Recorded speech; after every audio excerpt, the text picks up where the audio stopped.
Salve, gente, tudo bem? Como é que vocês estão? Vamos embora com o nosso podcast. Hoje vamos repercutir, obviamente, a rodada de Libertadores, de Sul-Americana, como eu havia antecipado ontem.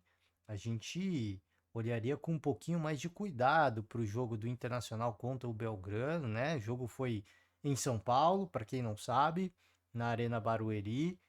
E coisas importantes, reflexões importantes que a gente tem que fazer em virtude do contexto que vive não só o Internacional, mas também o Grêmio. Aqui em destaque para vocês a camisa que o Internacional entrou em campo, né? A camisa com manchas de barro, né? Em analogia, em apologia a um momento muito ruim, né? Que vive toda a comunidade gaúcha, né? E isso, a gente fala de Rio Grande do Sul, mas os reflexos são em níveis nacionais, né? Nacionais. A gente vem acompanhando os noticiários esportivos, questão de produtos, né? Que os produtores do Rio Grande do Sul eles provêm não só para o seu estado, mas para o país. A gente já começa a ver escassez, a gente já começa a ver variações e flutuações de preço, né? Então, assim, o impacto é nacional, né? O impacto é nacional, mas saindo do âmbito econômico, voltando para o âmbito esportivo, deixando destaque aí, né? Camisa do Inter, muito bonita, tá? Uma belíssima ação, tá aqui. As camisas vão ser leiloadas e a grana vai para doação, tá? Muito bacana a iniciativa, tá? Fica o meu convite, você que puder adquirir esta camisa, essa belíssima camisa. Eu acho que é um momento é trágico, né? É um momento difícil, não só para o Rio Grande do Sul, mas para o Brasil. Mas é daquelas, cara, assim, é daquelas, é mais do que uma camisa, né? É daqueles mantos que vão entrar ali no seu museu, no seu guarda-roupa, vai ficar pendurado e você vai lembrar, cara, esse foi um período muito difícil que a gente viveu, né? E todo mundo, toda a comunidade gaúcha se envolveu, se ajudou e o Internacional, como parte disso, fez, a sua, fez o que lhe cabia, né? Fez o que lhe cabia. Bom, vamos com a agenda do dia. Eu vou ter que agilizar mais uma vez, tá, gente? Não, acho que talvez no áudio não seja tão perceptivo. A minha voz está um pouco fraca, eu estou com a garganta fraca, já fazem praticamente 2 semanas. Eu estou com uma gripe muito forte, não consigo me livrar disso. É, para somar, eu tive que fazer um procedimento odontológico, arranquei alguns dentes e apesar de praticamente cicatrizado, ainda dói, né? A cicatrização completa leva muito tempo. Então, a gente vai agilizar hoje. Ontem a gente até se estendeu, né? A gente ficou em umas reflexões aqui, mas hoje eu vou ter que encurtar, né? Até por uma questão de preservar a minha integridade, né? Vamos embora, vamos com a rodada da Libertadores. O Botafogo empatou com o Júnior de Barranquilha.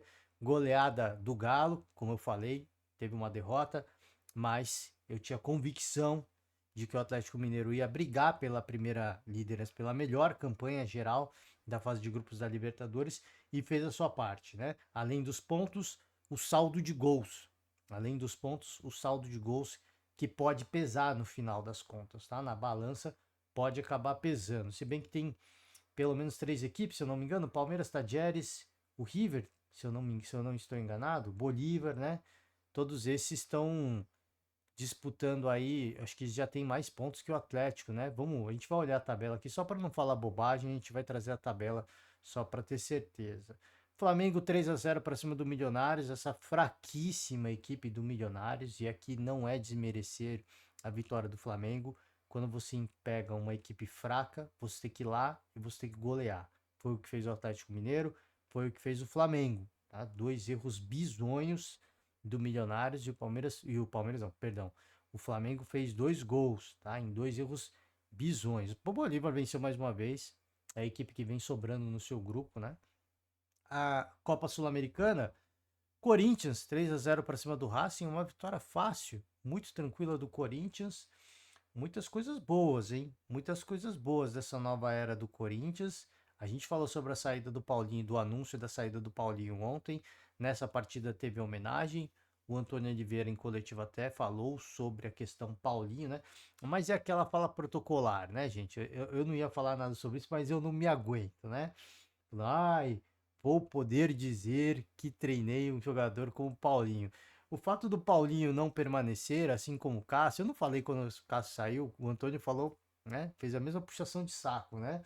O fato desses dois atletas terem saído, obviamente, passou pelo aval e pela bênção do Antônio Oliveira, tá? Não se engane. Ele pode não mandar muita coisa lá, e a gente sabe como é o Corinthians, até por ser um treinador novo, recente, mas certamente que teve a bênção do treinador, tá? Então não se iludam. Não estou falando que ele está sendo falso, ele está pintando um cenário lúdico, maravilhoso, né?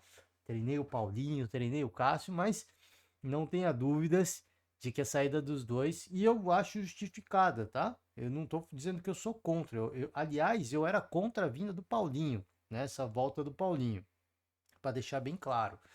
Mas a do Cássio também acho que já não tinha clima, era não, é um grande goleiro, cara diferenciadíssimo, com uma história riquíssima, mas eu acho que é pelo momento, pelas situações que já viveram, a situação, o relacionamento chegou a um desgaste, né? Então por isso que eu também era a favor da saída do Cássio. Estou dizendo assim, que o Antônio teceu elogios aos dois jogadores, mas, né, teve a bênção do treinador. Você acha que não, né?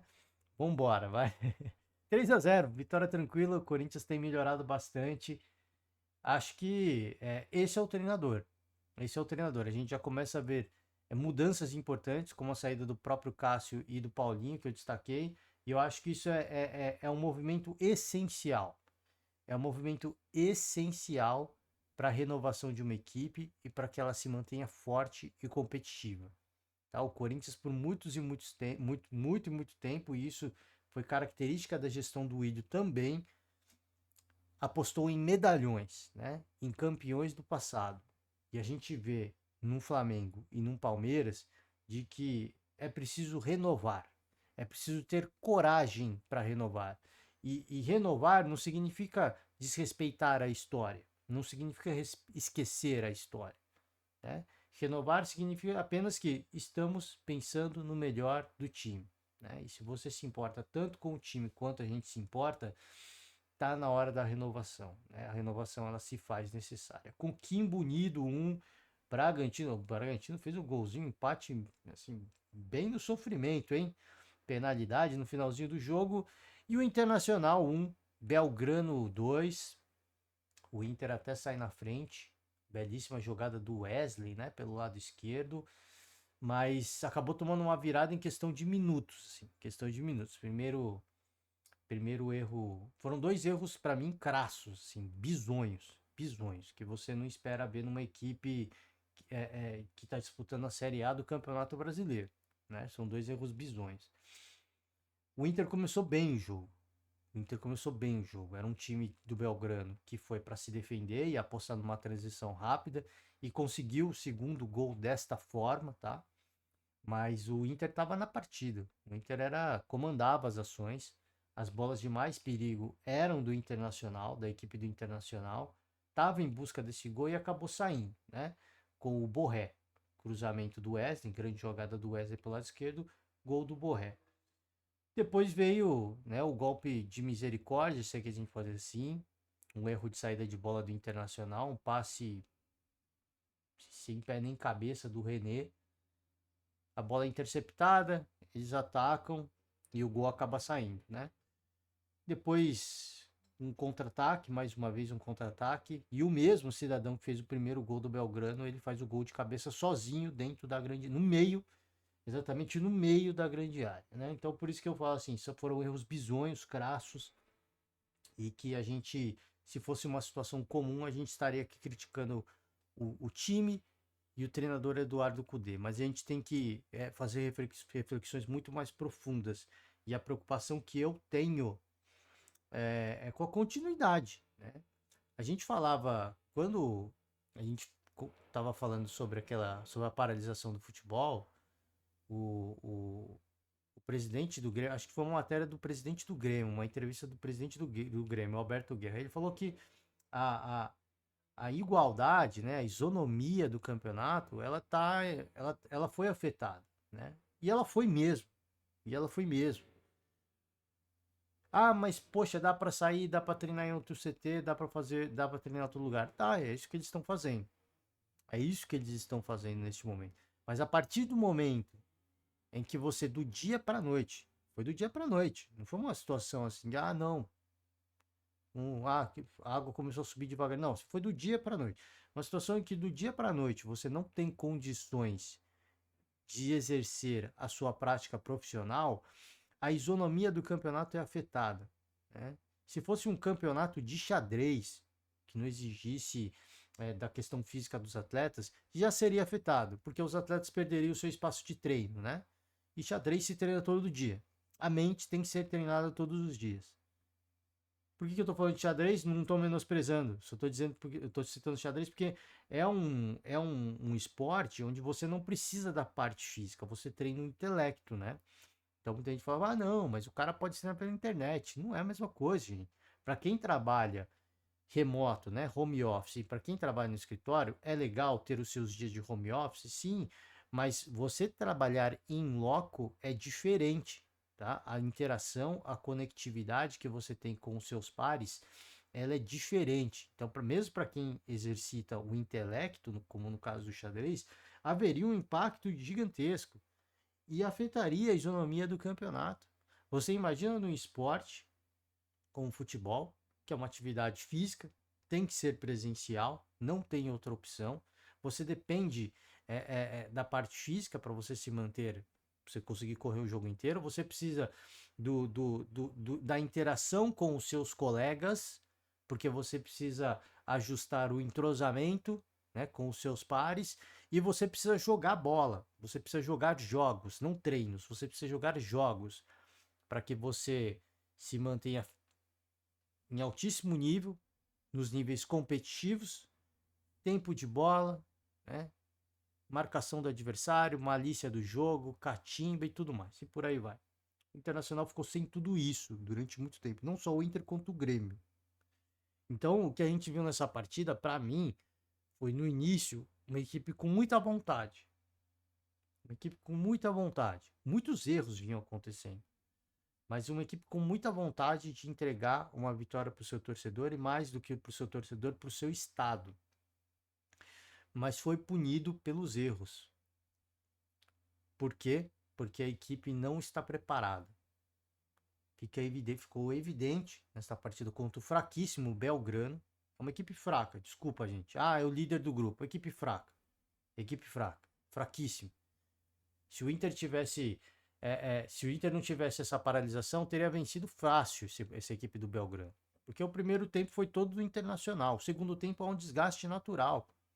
Um cansaço natural pela intensidade do jogo. Você não está preparado para jogar 90 minutos. Por mais que você treine, você não está preparado para jogar uns 90 minutos. Então a queda de rendimento ela é natural. Só que foram muitos erros características de uma equipe que está sem ritmo de jogo, né? Então assim, é uma equipe que está preparada? Não está preparada. Então assim, eu acho que a reflexão que talvez os dirigentes do Internacional, e o Grêmio já pode usar isso como exemplo, é para o futuro. O presente a gente vai fazer o que dá para fazer. E o Inter dá para se classificar ainda para o mata da Sul-Americana. Não mais em primeiro. Vai ter que disputar uma repescagem contra os terceiros colocados da Libertadores. Normal. Pô, é mais calendário, mais jogos. Tudo bem, faz parte. Mais jogos, de repente, a gente pode ver sob uma outra ótica, né? Vamos ver o copo meio vazio, né? De que, olha, é mais jogos, a gente pode dar mais rodagem para outros atletas, ganhar mais ritmo de jogo. Ah, pô, a logística é mais chata? Sim, mas a gente pode usar como experimento, né? Como o Corinthians fez com o Luxemburgo durante muito tempo, até chegar nas fases derradeiras e ver que dava para disputar alguma coisa. Pô, vamos tentar, vamos usar como experimento, vamos pôr outra galera para jogar. Vamos dar bagagem para esses caras, vamos dar ritmo de jogo e confiança para esses atletas, né? Então talvez é óbvio que é difícil você ter a cabeça apenas no futebol, porque tem muita coisa para pensar, cara. Mas agora que o futebol voltou e o Internacional é uma agremiação, é uma entidade que depende do futebol, os seus responsáveis, os seus dirigentes vão ter que começar a pensar no futebol também. E no futebol não é só no aqui e no agora, porque no aqui e agora não dá para competir, gente. O Inter não conseguiu bater o Belgrano, e aqui não é desmerecendo o Belgrano, mas é uma equipe fraca. Mas o Inter não conseguiu bater de frente, não na questão técnica. porque tecnicamente o Inter era muito superior, né? Era muito. Mas em diversos outros aspectos, seja na parte física, no entrosamento, no ritmo de jogo, em diversos outros aspectos, o Internacional perdeu para o Belgrano. Então a derrota foi de uma equipe que, né, tá na ponta dos cascos, se é que a gente pode dizer assim, tecnicamente inferior, mas está na ponta dos cascos, e outra que está voltando agora, como se a temporada estivesse começando agora, né? Vamos trazer aqui as tabelas. Acabei me delongando um pouco, mas vamos lá. Vamos trazer a tabela aqui tanto da Libertadores quanto da Sul-Americana. O Grêmio vai jogar hoje contra o The Strongest, outra partida que a gente vai ficar de olho bem aberto, né? Classificação do grupo D. Júnior Barranquilla e Botafogo. Definidos aqui, tá? Botafogo termina em segundo lugar do seu grupo. Pensei se o Júnior Barranquilla terminaria em primeiro, teria essa perspectiva, mas para quem começou com 2 derrotas e com uma perspectiva muito negativa, acho que o saldo foi muito bom, tá? Torci muito pela liderança do grupo, mas não deu, né? Não deu. A mesma coisa aconteceu com o Flamengo, a derrota contra o Palestino custou muito caro e o Bolívar termina em primeiro com 13 pontos. 13 pontos, 6 jogos disputados. É isso. O Bolívar não. Falei do Bolívar, né? O Bolívar teve empate e derrota, né? Eu tava esquecendo disso. O Bolívar tem 13 pontos e o Atlético está na frente do Bolívar nesse momento, né? Então aqui o Palmeiras joga hoje. Tem a perspectiva de passar o Galo, tá? O Galo tá com 15 pontos. Definidos também grupo G, Atlético Mineiro e Peñarol. Os dois avançam, né? River Plate, outra equipe que pode chegar a 16 pontos, assim como o Palmeiras, né? O River Plate, o Palmeiras e o Tajeres, se eu não estou enganado, esses mesmos, né? Esses podem passar o Galo, então uma vitória simples pode ser o suficiente, pode também não ser, a gente vai acompanhar a rodada de hoje, tá? E amanhã a gente fala um pouquinho mais sobre elas, a mesma coisa sul-americana aqui, o grupo do Inter ainda, o grupo C ainda falta definição, né? O Belgrano já chegou a 12 pontos, o Inter tem 5. O Inter tem 2 jogos a disputar. Poderia chegar a 11 pontos. Por isso que a gente está falando, né? O Inter ainda pode se classificar, mas não mais em primeiro. Porque o Belgrano já tem 12 pontos. Então o Inter pode chegar a 11. Tá? Pode chegar a 11. Não está garantida a classificação, porque o Delfim tem 8 pontos. Né? Que o Inter vai enfrentar o Delfim. É um jogo que precisa ser vencido pelo Internacional. Empataria em 8 pontos. Depois seguiria na busca pela segunda colocação, tá? Vamos aqui de Corinthians, 13 pontos, grupo F, Corinthians já classificado para as oitavas da Sul-Americana. E aqui o grupo H, né? O Bragantino terminou em segundo lugar, conseguiu empatar, estava perdendo, né? Estava perdendo, conseguiu empatar com o fraquíssimo Coquimbo Unido, tá? Com todo o respeito, mas não daria também, né? Não daria porque o Racing venceu também. O Bragantino chegaria a 14 pontos, seria isso? Tava com 12, uma vitória. Não, terminaria em primeiro, né? Precisaria vencer, precisaria ter vencido. O Coquimbo não deu, né? Não deu. Vai disputar aí a repescagem também com os terceiros colocados da Libertadores. Tá? Mais uma vez deixar em destaque a camisa do Internacional, essa ação promovida pela equipe do Inter. Tá? Estão hospedados, mais uma vez relembrando, estão hospedados em um resort em Itu, cidade do interior paulista, aqui de São Paulo, tá? Cidadezinha gostosa, né? É gostosinha a cidade de Itu, mas longe da capital. Depois, Arena Barueri, né? Jogaram na Arena Barueri. E a próxima partida em casa, né? Com o mandante será no Alfredo Jaconi, Casa do Juventude em Caxias do Sul. Interessante essa volta do Inter para o estado do Rio Grande do Sul. Aqui algumas palavras do Cudê. Ele se diz compreensivo e reforçador com a tragédia no Rio. Não tinha como ser um discurso diferente, né? Não haveria outro tipo de tom para essa coletiva. Tentamos até o final, fizemos de tudo para buscar. Acho que o Cudê poderia ter colocado o Alário, né? Para quem viu o jogo, poderia ter colocado o Alário um pouquinho mais cedo, para tentar mexer com alguma coisa, né? Não estava acontecendo nada, é verdade. Mas de repente o Alário é um cara que poderia fazer diferença. Poderia, numa bola, assim, um lance isolado de habilidade, né? talvez pudesse ter feito a diferença. Mas enfim, né? Assim, é só uma sugestão, né? Não acho que ia mudar muita coisa. Talvez, naquela coisa da aleatoriedade do futebol, poderia acontecer, né? Fizemos tudo para buscar o empate, mas quando toma um gol é porque houve erro, e eram dois erros bizarros. Aliás, depois do primeiro gol, o primeiro erro foi do René, né? Na bola recuada ali, não é nem bola recuada, foi um passe no meio de campo. O Wesley executou algo muito parecido na sequência, assim, tomou o gol, recomeçou o jogo, e ele executou algo muito parecido pelo lado esquerdo ali também, né? E ali a defesa do Inter conseguiu tirar a bola, né? E ali também ficou evidente a falta de qualidade do Belgrano, porque ali poderia ter feito 2-0 naquela altura já, tá? Dois lances seguidos.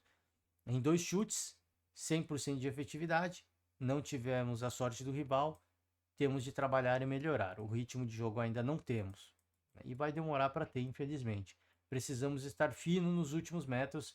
Acho que fizemos um primeiro tempo muito bom, à exceção destes minutos que custaram o jogo. Acho que aqui cabe ao Kudê e ao time e à comissão técnica jogar de acordo com as limitações. Jogar de acordo com as limitações. Falta ritmo de jogo, eles sabem disso. Só que você precisa jogar 90 minutos. Como é que você vai trabalhar? Né? Vai ser um joguinho de xadrez, é um jogo de estratégia.